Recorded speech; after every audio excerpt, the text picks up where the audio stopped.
There is an old saying among the sages. Words are seeds. Once they leave your mouth, you no longer control what they grow into. In Jewish tradition, words are not merely sounds, they are forces of creation. When the Torah says, "And God said, 'Let there be light,' and there was light," it teaches that speech carries divine energy. Every word builds or destroys, heals or wounds, blesses or curses. That is why the Jewish people, through centuries of exile and rebirth, have learned a sacred discipline, to guard the tongue as one guards the soul. Yet within that discipline lie 7 words, simple, almost ordinary, that Jews have quietly avoided saying in public for generations, not because they are forbidden, but because they are dangerous when stripped of reverence. These words hold power, mystery, and history, and each conceals a story about identity, survival, and faith. This reflection will not reveal a secret code, nor expose superstition. Instead, it will guide us through 7 gates of wisdom, each word opening to a lesson about restraint, humility, and divine connection. We will uncover why silence at times speaks louder than the loudest truth, and why the ancient tongue of Israel still trembles before certain names and phrases. Imagine a man in a crowded market in Jerusalem. The air is alive with bargaining and laughter. Yet when he begins to speak the name that should never be spoken lightly, the crowd falls silent. Not out of fear of the man, but of what his words might awaken. That silence tells the whole story. Reverence is the highest form of knowledge. This journey will take us from the echo of Sinai to the whispers of the synagogue, from ancient proverbs to the modern street. Each word will reveal not only what Jews avoid saying, but also why the world might need to listen more carefully to what is left unsaid. We begin with the first and most sacred of all, a word so holy that it cannot be uttered as it is written. It is not merely a name, but the essence of being itself. In Jewish tradition, the most sacred word ever written is the one that cannot be spoken, the Tetragrammaton, the 4-letter name of God. It appears in the Torah thousands of times, yet no voice dares pronounce it as it was originally meant to sound.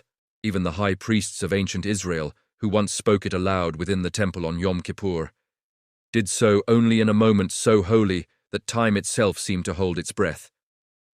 When the temple fell, so did the pronunciation, lost or perhaps preserved in silence. The sages teach that the letters of the divine name, Yod, He, Vav, He, form not merely a word, but a breath. The shape of the letters mirrors the rhythm of inhaling and exhaling. It is as if the very act of breathing is saying the name. Every human being, whether in belief or doubt, carries that prayer inside them. It means that life itself is the pronunciation we are forbidden to utter. Why avoid saying it? Because to name something is to define it, to draw a boundary around it. But God in the Jewish understanding cannot be contained by sound or symbol. Speaking the name as if it were just another word would reduce infinity to an echo. Thus, reverence becomes protection, not for God, but for us, guarding us from the illusion that we can control what is beyond comprehension. A story is told about Rabbi Hanina ben Dosa, a man whose prayers healed the sick and calmed storms. A Roman soldier once demanded that he reveal the true name he used to perform miracles. Rabbi Hanina smiled and said, "If I spoke it, the world would become silent to hear it. But if you are not silent within, you would hear nothing." The soldier left, confused. Yet what the rabbi taught that day was that the name is not a word, but a state, a stillness so complete that it becomes divine. In daily prayer, Jews replace the sacred name with Adonai, my Lord, or simply Hashem, the name. These substitutions are not evasions but acts of humility. They remind the speaker that language is limited, that the tongue must bow before what the heart perceives. This discipline has preserved not only the mystery of the name, but also the character of the people who guard it. To live with restraint is to live with awareness. In modern life, silence is uncomfortable. We rush to fill it with sound, opinions, arguments. Yet the first of the 7 words teaches that silence is not emptiness. It is reverence. It is the space where meaning is born. The Jew who refuses to say the name is not avoiding God. he is meeting him in the breath between words. When we whisper Hashem, we are not naming the infinite, we are remembering that we live inside his wordless name. The air we breathe, the pulse of life, the pause before speech, all are echoes of that original vibration that said, "Let there be." Perhaps that is why even now many observant Jews will write GD instead of God. It is not superstition but gratitude, a way of saying, I am not the author of this name, I am the witness. In the end, the unspeakable name teaches us that holiness is not found in the loud declaration of faith, but in the quiet discipline of respect. To guard the tongue is to guard the soul. And sometimes, the most powerful prayer is the one never spoken aloud. There is a word in Hebrew that devout Jews rarely utter in its absolute form. A word meaning hopeless, beyond repair, lost forever. It is not officially banned, yet in the rhythm of Jewish speech it is avoided, replaced by softer expressions, indirect phrases, or silence itself. For the Jewish people who have walked through centuries of exile, pogrom, and persecution, despair is not just a feeling, it is a kind of blasphemy against the covenant. To say all is lost is to deny the heartbeat of survival that defines Jewish history. From the moment Abraham left his homeland, he faced the unknown with faith, not certainty. When the Israelites stood before the Red Sea with Pharaoh's army closing in, it was not logic that saved them, but a step forward, the courage to walk into the water before it parted. Hope in Judaism is not optimism. It is defiance against the evidence of defeat. A rabbi once said, "To speak despair is to insult God's patience." What he meant was that even when the world burns, a Jew must not extinguish his inner flame. The Talmud tells of Rabbi Akiva, who lived through the destruction of the Second Temple. He watched his friends weep at the sight of ruins, but he laughed. They asked, "Akiva, how can you laugh when the house of God lies in ashes?" He answered, "If the prophecy of destruction has come true, then so will the prophecy of renewal." That moment became a cornerstone of Jewish resilience. The refusal to let despair have the final word. This is why certain expressions of hopelessness are avoided in Jewish conversation. A person may say, "It seems impossible," but rarely, "It will never happen." They might say, "It is dark now," but not, "It will always be dark." And language shapes belief, and belief shapes destiny. To guard speech against despair is to guard the door through which redemption enters. There is also a mystical layer to this avoidance. Kabbalists teach that words create spiritual realities. Speaking of doom summons it. Speaking of hope builds pathways of light. When a Jew refuses to say, "It's over," even in suffering, he keeps open a cosmic channel through which mercy can flow. That is why prayers like Amidah and Tehillim repeat phrases of hope endlessly. Not because God forgets, but because the human heart does. In the Holocaust's shadow, survivors often recalled this discipline. In ghettos and camps, people whispered blessings, sang fragments of psalms, even as the world collapsed. The forbidden word, despair, had no place in their mouths. One survivor later said, "We could not stop death, but we could stop despair. That was our rebellion."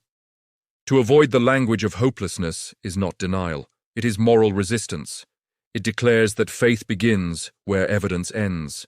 The Torah commands, "Choose life," and that command includes the words we choose to live by. Every sentence we speak either builds a bridge toward light or seals us within darkness. In our own lives, we often use words of despair casually. "It's too late, I can't change, or nothing matters." Judaism answers, every dawn is proof that despair is false. The world renews itself daily, and so can you. Hope is not an emotion. It is a discipline, a covenantal duty. When we refuse to speak the language of despair, we are not pretending the pain isn't real. We are protecting the soul as last spark until help arrives. And so, the second word Jews avoid is not forbidden by law, but by love. The love of life, of possibility, of God's unfinished work in the world. To silence despair is to give voice to creation itself. In the Torah, words are not mere sounds, they are instruments of creation. Just as God spoke the world into existence, so too can human speech bring reality into motion. This is why Jews traditionally avoid words of curse, not only the obvious profanities, but even subtle expressions of wishing harm or misfortune. A single, careless sentence, the sages warn, can tear through unseen worlds. There is a Hebrew phrase, lashon hara, evil tongue. It doesn't mean swearing or shouting, it means speaking negatively about another person, even when what you say is true. To utter harm is to multiply it. The Talmud says that lashon hara kills 3 people: the one who speaks it, the one who listens, and the one spoken about. In this teaching lies a terrifying power. That words don't vanish into air, they live in the world, shaping thoughts, emotions, destinies. Once, a student came to the Baal Shem Tov, the founder of Hasidism, and confessed that he had spoken cruelly about a friend. The rabbi handed him a pillow filled with feathers and said, "Go to the hill outside the village, cut the pillow and let the feathers fly." The young man obeyed, and soon the wind carried the feathers far and wide. When he returned, the Baal Shem Tov said, "Now go and collect every feather." The student protested, "That's impossible." The rabbi nodded gently, "So it is with words. Once they've left your mouth, you can never gather them back." For this reason, traditional Jewish speech is filled with blessings instead of curses. Even in frustration, people say, "May it be for the good," or Baruch Hashem, blessed be the name. It is not superstition, but discipline, a choice to fill the air with mercy, not venom. The avoidance of curses extends beyond personal speech. The Torah warns, "Do not curse the deaf, nor put a stumbling block before the blind." The verse seems simple, yet the rabbis interpreted it to mean, never take advantage of someone's weakness, whether through words or deeds. To curse is to place a stumbling block of energy in someone's path. To bless is to lift it away. Even when tragedy strikes, Jewish custom urges restraint. Rather than saying, "He died," many say, "May his memory be for a blessing." The phrase transforms loss into purpose, absence into legacy. It keeps the soul of the departed alive through words of light. In this restraint lies one of Judaism's most radical beliefs, that language is a moral act. The tongue is a tool of creation and therefore a sacred trust. The more power you have, the greater your obligation to speak gently. In our modern age, curses no longer sound biblical. They echo through social media, gossip, outrage. But the spiritual principle remains the same. Every insult, every rumor, every angry word released without reflection becomes a curse upon the world and upon the speaker as own peace. The sages said, "He who blesses others will himself be blessed." That is not poetry, it is physics of the soul. When you speak goodness, you align with creation's flow. When you curse, you turn against it. To avoid the word of curse, therefore, is not repression. It is liberation. It is choosing to build instead of destroy. It is the art of blessing one's enemies by refusing to let their hatred infect your speech. In the Jewish home, parents often teach their children that every word carries a seed. If you plant curses, your garden will bear thorns. If you plant blessings, even in pain, you will harvest peace. So, the third word Jews avoid is any word that harms, because the mouth, like the heart, was designed not to wound, but to create worlds of light. If you're enjoying this reflection, subscribe to the channel and leave your comment. Among the 7 words Jews quietly avoid, one seems harmless: the word that praises oneself too loudly. In Hebrew thought, vanity is not only pride, it is theft. It steals the credit that belongs to heaven.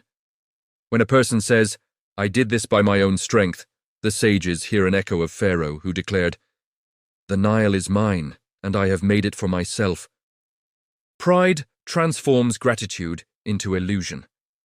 That is why Jewish tradition guards so fiercely against the word of self-glorification. The Torah teaches humility not as weakness, but as balance. Moses, who led an entire nation and spoke face-to-face with God, is described as the humblest man on earth. How can the greatest prophet also be the most humble? Because he knew that leadership is not possession. It is responsibility. Every ability, every success, every insight is a trust from the divine. When one says, "I alone achieved this," he closes the gate through which blessing flows. Rabbi Yochanan once told his students, "If you say, 'My wisdom built this,' remember who placed wisdom in your heart." That statement captures the essence of Jewish modesty, the awareness that talent is sacred stewardship, not personal ownership. Hence, Jews often avoid saying words like, "I am great," "I deserve," or "I am the best." They might say instead, "Thank God it succeeded," or "With his help it went well." This linguistic humility keeps the ego in its proper place, under the shadow of gratitude. A story is told of a craftsman in Sfat who made silver candlesticks so exquisite that a wealthy man traveled across the land to purchase them. When the merchant offered praise, the craftsman replied, "The beauty comes from the light they will one day hold, not from my hands." The man insisted, "But you shaped them." The craftsman smiled, "Yes, but I only shaped what was given to me." That answer reflects the Jewish instinct to deflect glory upward. Vanity in speech, even when innocent, invites spiritual imbalance. The Kabbalists warn that self-praise creates a hollow space around the soul, a vacuum where divine presence withdraws.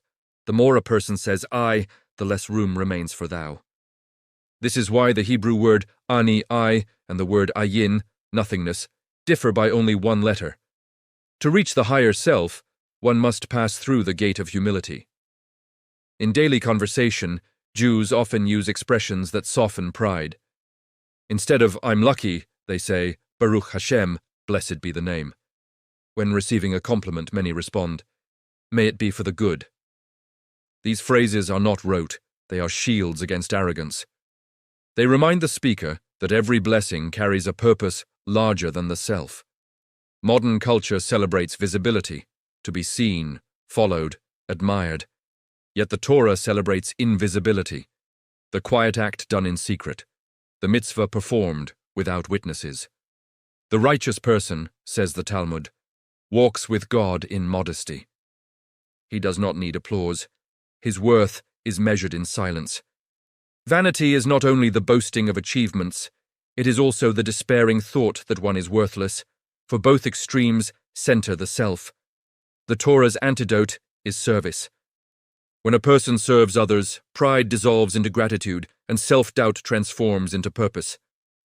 A rabbi once told a student who bragged about his wisdom, "You speak as if you own the candle, but you are only the wick. Without the fire above you, you remain cold." The student fell silent, realizing that true greatness glows without needing to proclaim itself. Thus, the fourth word Jews avoid is the word of vanity, the language that glorifies the self without acknowledging the source. To speak humbly is not to diminish oneself, but to remember that all light reflects a higher flame. If there is one word that quietly unsettles Jewish ears, it is luck. Not because fortune is denied, but because chance, in Jewish consciousness, does not exist. To say, "It just happened," is to erase 1,000 years of covenantal memory, the belief that every breath, every meeting, every loss, every miracle is part of a divine tapestry. For the Jew who lives in awareness, coincidence is only the signature of a hidden author. The Torah leaves no room for randomness. When Joseph is sold by his brothers, imprisoned, and later rises to rule Egypt, he tells them, "It was not you who sent me here, but God." Every event, betrayal, suffering, restoration, is part of a concealed plan. To the secular eye it is luck, to the spiritual eye it is providence. This is why Jews avoid words like by chance, luck, or random. Instead, they say bashert, destined, meant to be, or min hashamayim, from heaven. Rabbi Yehuda once met a beggar who told him a story that changed his understanding of chance. The beggar said, "Every day I sit by this road, and every day the same breeze blows dust into my face. But yesterday it did not. Instead, a coin rolled toward me, as if guided by the wind." The rabbi asked, "And you think it was luck?" The beggar smiled. "No, Rabbi, I think the wind remembered me." The lesson was simple. The universe is not indifferent. It listens. Even in humor, Jews treat luck carefully. When someone wins something, others may say, "Mazal tov." But mazal in Hebrew doesn't mean luck. It means constellation or flow. The idea is that every soul has a channel of divine influence, And when something good happens, it is because the flow has aligned. To say Mazel Tov is not to credit chance, but to bless the alignment. This linguistic caution is more than superstition. It shapes perception. A person who believes in randomness feels powerless. A person who sees design feels guided. When tragedy strikes, the believer doesn't say, "It was bad luck," but rather, "I don't understand his plan yet." That shift from chaos to mystery preserves dignity and hope. The book of Esther, the only book of the Bible that never mentions God by name, is the greatest argument against chance. Every event appears accidental, a beauty contest, a sleepless king, an overheard plot. Yet when seen together, they reveal divine choreography. That is the essence of Jewish vision. To find the invisible threads. To remove luck from speech is to awaken gratitude. If everything is accident, gratitude makes no sense. But if everything is chosen, every moment is a gift. When a Jew says, Baruch Hashem after something good, he is not being formal. He is acknowledging that what seems random is in fact deliberate grace. Modern language celebrates coincidence. I just happened to be there. Judaism whispers, you were sent. Every meeting, every delay, every turn in the road is part of a conversation between the soul and its source. When you erase chance from your vocabulary, you begin to notice meaning where others see noise. The missed bus becomes a protection. The stranger's smile becomes a message. The pain that slowed you becomes the pause that saved you. Thus the fifth word Jews avoid is chance. Because to live as if life is random is to live asleep. The Torah calls us to awaken, to see that behind every ordinary event stands an extraordinary intention. There is no word more corrosive to the Jewish soul than hate. In Hebrew, Sinah is not just emotional hostility, it is spiritual blindness. It clouds the eyes that once saw the image of God in every person. For a people who have endured the hatred of nations and empires, to utter hate is to become what they survived. Thus, in Jewish speech, hatred is replaced by memory, anger by mourning, vengeance by faith. The Torah commands, do not hate your brother in your heart. It does not say, do not feel anger. It forbids hatred, the decision to erase someone's worth. Anger is human, hatred is idolatry. It replaces God's justice with your own. That is why the rabbis teach that harboring hate is like drinking poison and waiting for your enemy to die. The Jewish story is a chronicle of survival against hatred. Egypt, Babylon, Rome, Spain, Russia, Germany. Yet nowhere in scripture or tradition do the sages instruct Jews to hate in return. When the Israelites see their Egyptian pursuers drowned in the Red Sea, the Midrash says the angels begin to sing, but God silences them. My creatures are drowning, and you sing. That divine rebuke reveals the moral core of Judaism. Justice must never become joy in another tier's suffering. Rabbi Eliezer once said, hatred is a fire that burns the house of the one who lights it. He meant that hatred consumes the heart before it touches the enemy. Therefore, in Jewish culture, hatred is avoided in speech not only toward others, but toward oneself. To say, I hate myself, is considered a spiritual wound, a denial of the divine spark within. Self-hatred and hatred of others share the same root, forgetting that all life bears God's breath. Even when justice demands action, the language of hate is forbidden. The Torah speaks of Amalek, the eternal enemy who attacked Israel from behind. Yet the commandment is not hate Amalek, but erase the memory of Amalek. To erase is not to hate, it is to refuse to let hatred define the future. The memory must be preserved as warning, not as fuel. Jewish history shows this paradox in living color. After the Holocaust, survivors rebuilt families, synagogues, and communities without teaching their children to hate the nations that had destroyed them. They taught them to remember, to tell the story, to live so that the world could not forget. Memory replaced hatred, not to excuse evil, but to transform it into light. The Talmud records that when Rabbi Shimon bar Yochai fled Roman persecution, he hid in a cave for 13 years, nursing hatred for the world that had hunted him. When he emerged, he burned with holy anger, cursing those who ignored Torah. But a heavenly voice commanded him, return to your cave, you have not yet learned mercy. After another year of silence and reflection, he emerged again, this time blessing what he saw. The desert had not changed, only his eyes had. This is the transformation that Jewish wisdom demands. Hatred blinds, memory illuminates. Hatred destroys the present, memory sanctifies the past. Hatred says, I will never forgive. Memory says, I will never forget, and therefore I will build. In modern times, when anger is worn as identity and outrage as virtue, the Jewish way remains radical. Resist the word of hate. Refuse to let it stain your lips. Replace it with lament, with prayer, with learning, with life. To avoid the language of hatred is not weakness. It is mastery of the soul. It is remembering that to hate even the wicked gives them power over your spirit. The truest victory is to outlive them in compassion. Thus, Jews avoid the word of hate because they know what hate can do, and because they have chosen, generation after generation, to speak life instead. There is one sentence that Jewish lips have feared for millennia. God has left me. To utter it is to break the invisible thread that ties the human heart to its source. Even in the darkest nights of history, when the heavens seemed sealed and silence reigned, Jews refused to say those words. They cried, they questioned, they argued with God, but they never declared his absence. In the book of Psalms, King David trembles with doubt. My God, why have you forsaken me? Yet the same psalm ends with hope. For he has not despised nor abhorred the suffering of the afflicted, neither has he hidden his face from him. The cry of abandonment turns into faith. That pattern, protest leading to trust, defines the Jewish relationship with God. To despair of him is forbidden. To wrestle with him is holy. The rabbis called this faith in the face of silence emunah. It is not blind belief, it is loyalty.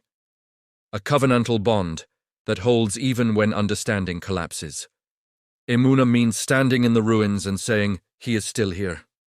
That is why Jews avoid saying, God has forgotten me, because to speak it aloud is to surrender the very soul that has kept them alive through exile and loss.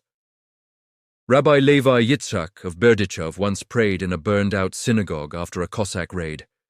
He looked at the ashes and said, Master of the universe, I do not understand you, but I love you, and until you explain yourself, I will keep praying. That prayer became a model of Jewish endurance, honest, defiant, faithful.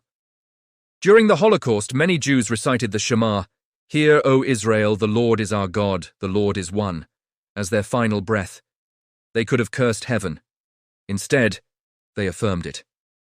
In that act, the forbidden word, abandonment, was swallowed by love. The silence of God became not rejection, but mystery. To speak despair toward God is to declare that the story has ended. But Jewish history insists the story never ends. The covenant is unbreakable because it was not made by human promise, but by divine oath. Even when the people fail, the relationship endures.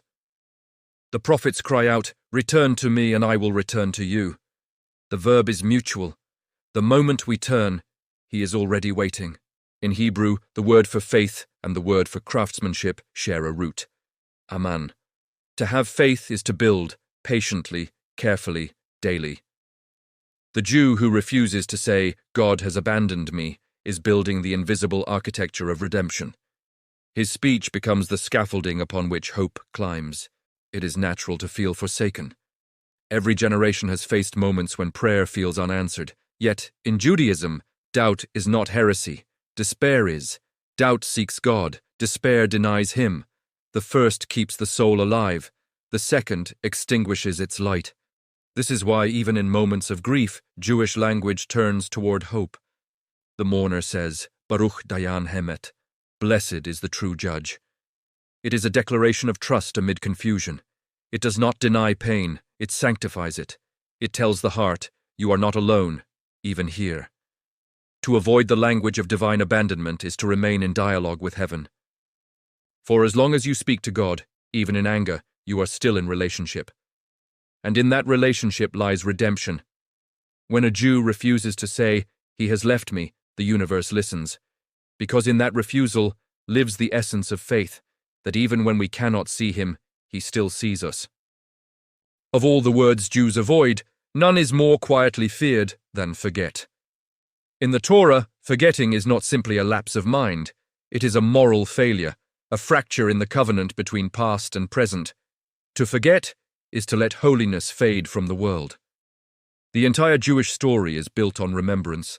Zakor, says the Torah again and again. Remember the Sabbath. Remember that you were slaves in Egypt. Remember Amalek. Remember what your eyes saw at Sinai.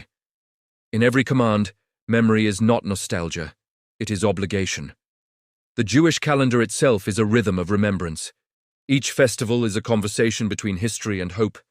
Passover recalls freedom, Yom Kippur, forgiveness, Purim, survival. Forgetting even one story is like dropping a stitch in the fabric that holds identity together. The word forget thus becomes sacredly avoided. Jews say, "We must always remember," rather than, "We must not forget." The phrasing matters. It turns warning into promise. Rabbi Nachman of Breslov taught that spiritual exile begins not when one loses faith, but when one forgets. Forgetting, he said, is the root of despair. For memory anchors the soul. Without it, life becomes a chain of disconnected moments. But when we remember, truly remember, we see the thread that binds suffering and joy into meaning. There is a story of an old tailor in Vilna who survived the war with nothing but his hands. When a young man once asked him how he endured, he replied, "I remembered who I was even when no one else did." That is the power of Jewish memory. It rebuilds identity from ashes. Forgetting, in Jewish consciousness, is not only historical, but ethical. To forget the poor, the stranger, the widow, this too is sin. The Torah commands remembrance not only of events, but of people, especially those whom the world ignores. Every Friday night, before blessing the wine, Jews recall not just creation, but liberation, because the memory of slavery must fuel compassion. To forget is to risk becoming what once oppressed you. In Hebrew, the word zakor, remember, carries an active force. It is not passive recollection, it is performance. When Jews celebrate Passover, they don't simply remember the Exodus, they relive it. In every generation, says the Haggadah, one must see himself as if he personally left Egypt. This act of remembering transforms history into present responsibility. To erase forgetting from the tongue is therefore to train the heart in continuity. The Holocaust survivor who lights a candle each year is not clinging to pain. He is declaring, "The story continues." The couple who bless their children on Shabbat are not repeating custom. They are weaving memory into blood. The danger of forgetting grows greater in an age of distraction. Modern life moves too fast for memory. Everything dissolves into noise. Yet Jewish time resists this erasure. Each ritual, each prayer, each word spoken at the table is an anchor in the sea of forgetfulness. The sages warned that the greatest enemy of wisdom is not ignorance, but amnesia. You cannot learn from what you have erased. The command to remember ensures that every generation stands on the shoulders of the last. This is why even the youngest child at the Passover table must ask, "Why is this night different from all other nights?" Because questioning keeps memory alive. To forget, then, is to die twice, once in the body and once in meaning. But to remember, even amid pain, is to live forever. That is why Jews do not say, "I forgot." They say, "Remind me." The difference is hope. Thus, the eighth word Jews avoid is forget. For to remember is not a burden, it is a blessing, the bridge between exile and eternity. In the ancient language of the Torah, there is a subtle warning against possession. The danger is not in having, but in believing that what you have is yours alone. The phrase, "It's mine," so simple, so ordinary, is one that Jewish wisdom treats with quiet caution. To claim ownership without humility is to forget the true owner of all things. The Torah declares, "The earth is the Lord's and all that is in it." From this verse flows a profound worldview. We are not owners, but stewards. Our wealth, our time, even our breath are entrusted to us for a purpose. To say, "It is mine," without remembering the giver is a spiritual theft, an act of forgetfulness disguised as pride. This awareness appears everywhere in Jewish life. When a person eats, he blesses the food before and after. acknowledging that the act of nourishment depends on divine permission.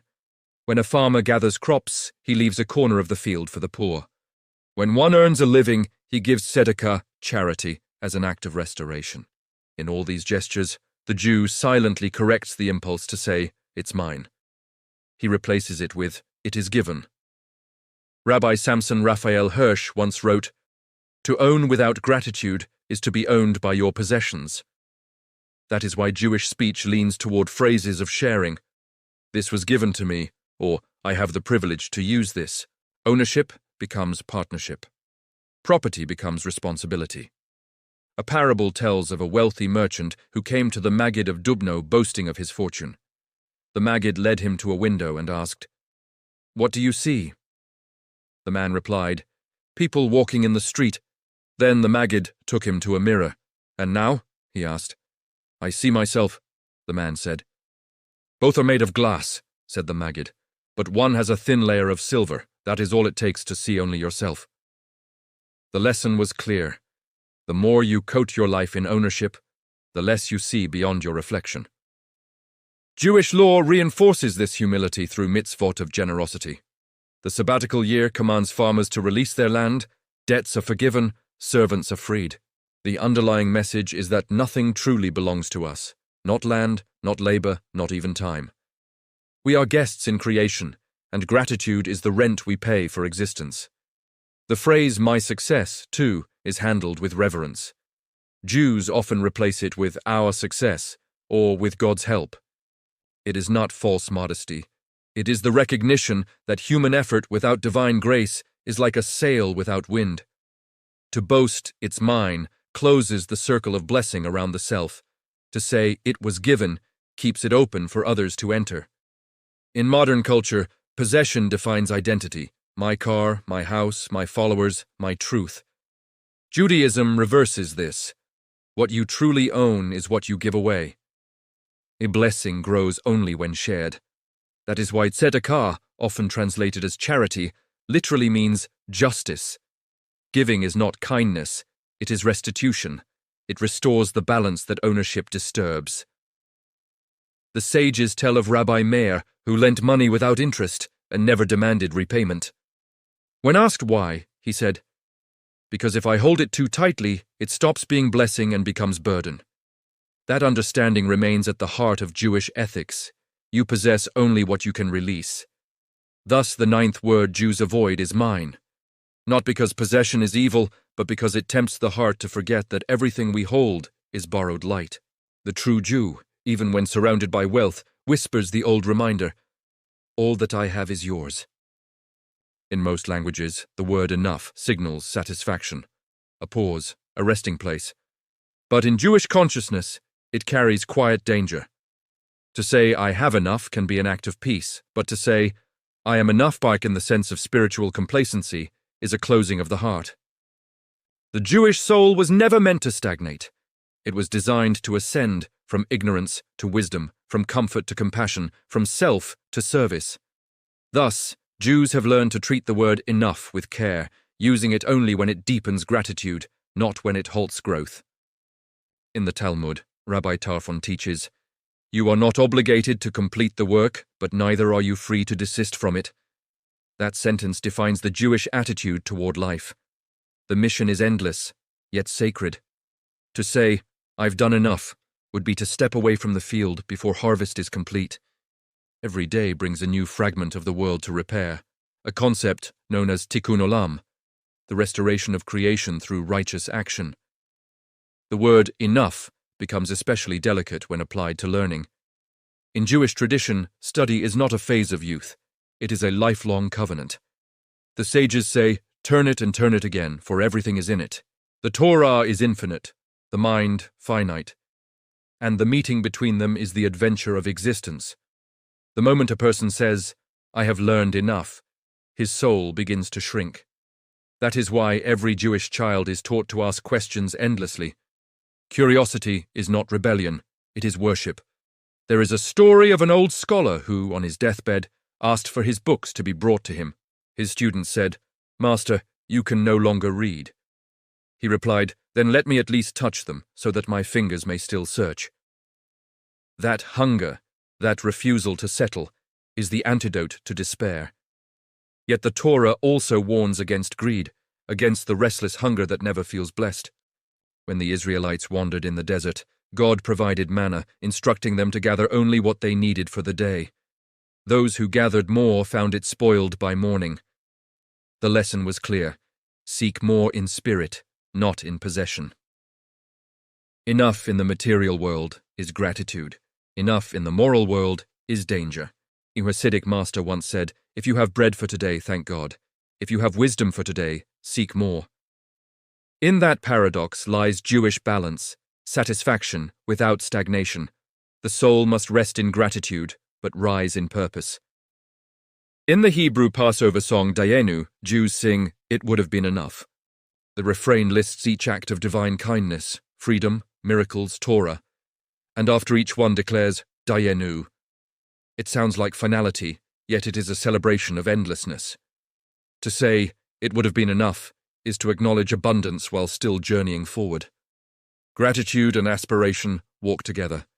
In daily conversation, Jews rarely say, "I'm fine as I am." Instead, they say, "With God's help, I'll be better." That is not self-rejection, it is the humility of becoming.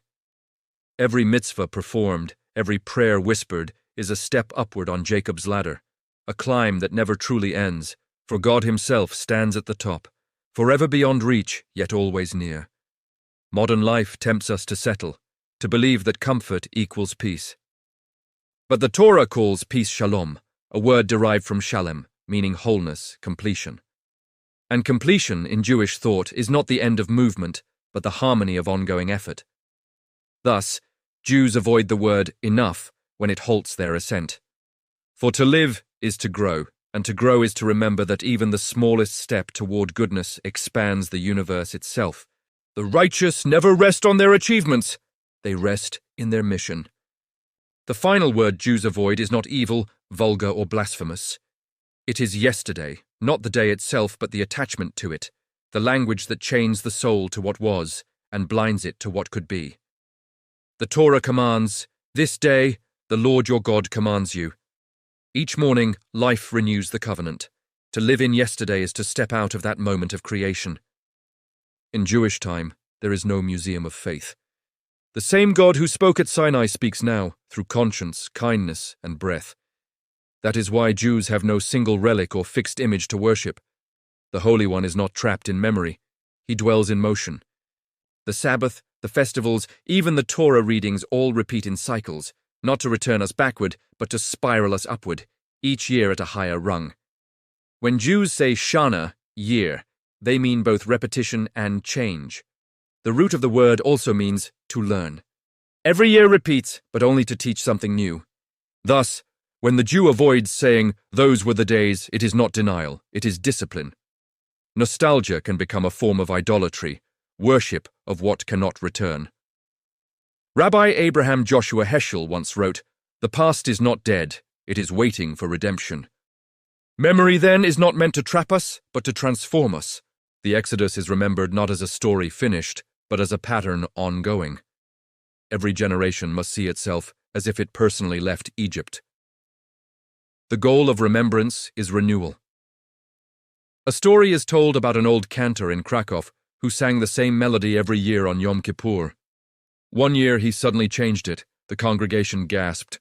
"But that's not how our fathers sang it." The cantor smiled and said, "And neither did they sing it the way their fathers did. God is infinite. His song must never grow old." That is the essence of this avoidance, the refusal to let holiness fossilize.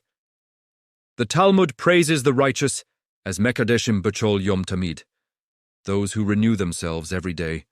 Even prayer is meant to sound new each morning, as if spoken for the first time.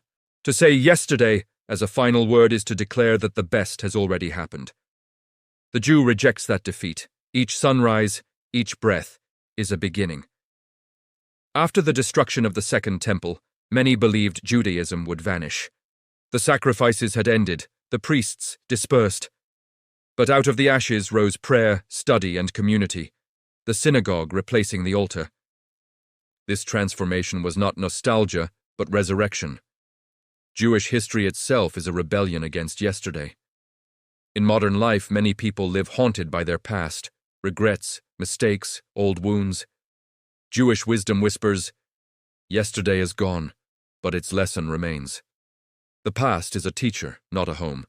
When Jews recite Modeh Ani upon waking, I thank you, living and eternal King, for restoring my soul.